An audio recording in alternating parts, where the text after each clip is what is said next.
از سری مجموعه نوید تکنیک در خدمت شما هستیم.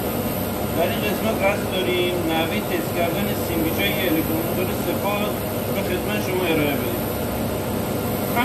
همونطور که مشاهده می‌کنید بعد از باز کردن تخت کلم به این حالت الکتروموتور کلاپوچ به صورت مثلث بسته شده.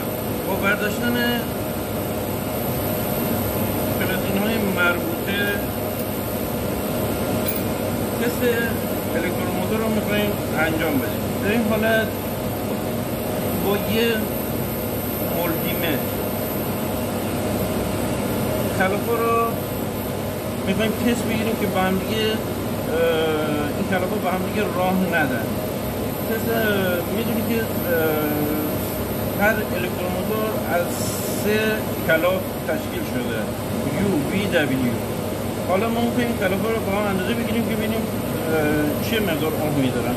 اول روی پایه میذاریم حالت W شو میخوام بگیرم 0.3 حالت V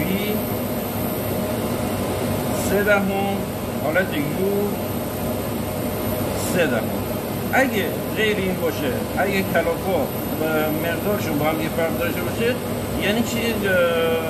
یه درصد خطایی داره که باعثی با تسترهای قوی تری الکتروموتور رو تست بکنیم.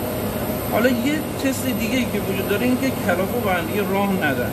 مثلا ما سر یه نقطه میذاریم، مثلا سر یو مثلا میذاریم یا کنیم اینجا با هم دیگه راه میده که یه کلاپ تشکیل شده، ولی این الان یا کنیم WA که بهش راه نمیده، اینم که ویه بازم بهش راه نمیده و این الکتروموتور داره کلاپاش به هم دیگه راه نمیده، بعد درست داره کار میکنه. یه نوع تست دیگه وجود داره، تست اتصال بدنه که سر کلاپا رو با یه پراگ استفاده میکنیم و بدنه میچسبونیم. اگه به بدنه راه داد که اتصال کوتاه داره و الکتروموتور مشکل داره، اگه نداد که الکتروموتورمون سالمه که الان در حال حاضر این الکتروموتور سالمه و برای بستن روی محل کار مناسب میشه.